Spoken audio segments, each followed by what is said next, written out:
एक विधवा औरत का 12 साल पहले पति मर जाता है और फिर 12 साल के बाद उसका बच्चा पैदा होता है तो पूरा गांव में खलबली मच जाता है और गांव के लोग उसे डांटने लगते हैं और घर से भगाने लगते हैं।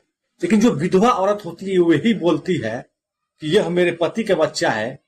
वो रात में मेरे सपने में आते हैं और मेरे साथ शारीरिक संबंध बनाते हैं और वहां पे मीडिया आता है, सारे लोग आते हैं, उसको डांटते हैं, मारते हैं, बोलते हैं। लेकिन वह विधवा औरत एक ही बात बोलती है कि बच्चा मेरे पति का है। मेरे साथ डेली रात को सपने में आते हैं और मेरे साथ शारीरिक संबंध बनाते हैं। तो आदाब, नमस्कार, मैं अब्दुल सैफी, जो कि आप देख रहे हैं अब्दुल सैफी सफर। फिर एक बार न्यू कहानी के साथ, और एक कहानी है उत्तर प्रदेश के संत कबीर दौर का। पति पत्नी दोनों रहते थे।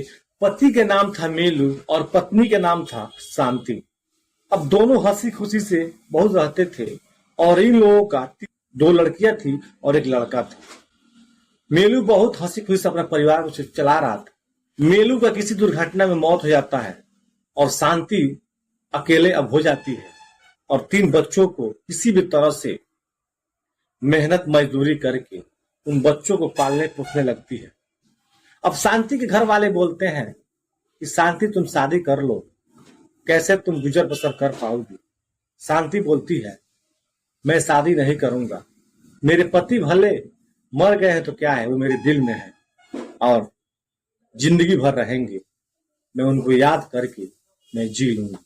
अब शांति के घर वालों ने बहुत दबाव दिया और शांति के जो वहां पे पटीदारी था उन लोगों ने बहुत दबाव दिया तुम शादी कर लो। लेकिन शांति शादी नहीं की और मेहनत मजदूरी करने लगी और 3 बच्चों को पोसने पालने लगी।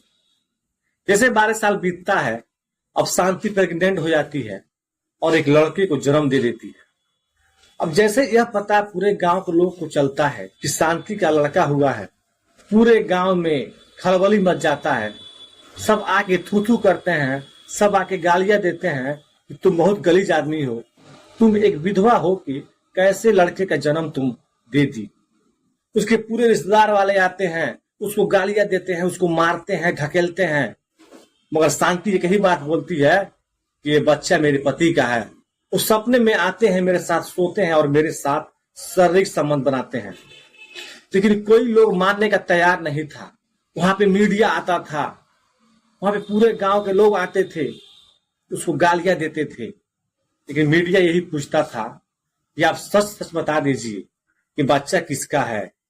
शांति, तुम्हारा पति का मरे हुए 12 साल हो गया, तब कैसे बच्चा पैदा हो गया। तो शांति एक ही बात बोलती है कि बच्चा मेरे पति का है। मैं सच बोल रहा हूं। वो मेरे सपने में डेली आते हैं और मेरे साथ सोते हैं और मेरे साथ शारीरिक संबंध बनाते हैं। जब मैं सुबह उठती हूं तो मेरे कपड़ा तन पे नहीं रहता है। अब ये बातें सुन के मीडिया वाला और गांव के लोग और रिश्तेदार बिल्कुल अचंभुक हो जाते हैं कि यह कैसे क्या हो गया। अब शांति की जो पड़ोस में रहती थी एक औरत, वो बोलती है नहीं, इसका बहुत लड़कों से अफेयर था। अब शांति के घर आए दिन मीडिया वाले आने लगे और तरह तरह के सवाल पूछने लगे। अब इस गांव का बदनामी होने लगा। जो गांव का जो सरपंच थी, जो मुखिया थी, जो प्रधान थी, उन्होंने एक फैसला लिया। वो बांस का कोई कटवा के मंगवाई छिउकी और शांति के घर गई और भरल सभा में वो मुखिया जो प्रधान थी पूछी कि शांति, तुम सही सही बताओ ये बच्चा किसका है। तो शांति ने बोली ये बच्चा मेरे पति का है। मेरे सपने में वो आते थे और मेरे साथ शारीरिक संबंध बनाते थे। लेकिन शांति का यह बात सही नहीं लगता था। साइंस भी फेल था कि ये कैसे हो सकता है। अब जो प्रधान थी, जो मुखिया थी लेडीज, उन्होंने जो बांस का जो छिउकी मंगाई थी पतला सा, उसे शांति को लगी मारने, शांति को मार के चमड़ा उधेड़ दी। तब शांति ने बोला कि मैं बता रही हूं। तो शांति ने कम से कम 10 आदमी का वो नाम बताई, लेकिन वो साबित नहीं कर पाई कि किसका बच्चा हो सकता है। लेकिन जितने लोगों का नाम बताई थी, ये सब लोग उसके साथ शारीरिक संबंध बनाए थे। अब शांति जिनका नाम बताई थी, वो मुखिया जो गांव प्रधान थी, सभी को बुलवाई और पूछताछ होने लगा। लेकिन किसी भी यह कहने का तैयार नहीं था कि मेरा बच्चा है। अब शांति से पूछा गया कि इनमें किसका बच्चा हो सकता है, तो शांति बोली कि यह सबका बच्चा है।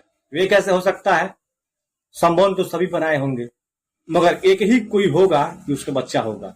अब उन सभी को वहीं पे कपड़े कढ़वा के और जो प्रधान थी तो उस बांस के छिंकी से चमड़े उधेड़ दी और एक जो उसमें नीलेश था शांति से शादी करा दी। तो यह जो कदम था ग्राम प्रधान का बहुत अच्छा था और ऐसा प्रधान हर गांव में हर शहर में होना चाहिए। लेडीज थी क्योंकि लेडीज का दर्द वो जानती थी। ये वीडियो आप लोगों को कैसे लगा, आप लोग अपना अपना राय कमेंट में दे सकते हैं और आप लोग नए हैं तो इस चैनल को सब्सक्राइब कर सकते हैं, क्योंकि मैं इस दुनिया का काली करतूतों को मैं आपके सामने रखूं और आप लोग देख के सावधान रहें। ये वीडियो को दिखाने का मतलब मैं किसी के भावना को आहत नहीं करता, मैं किसी को ठेस नहीं पहुंचाता हूं। ये वीडियो को सिर्फ दिखाने का मेरा मकसद ये होता है कि आप लोग देख के सावधान रहें ताकि यह गलती आपसे न हो। आप सभी को नमस्कार।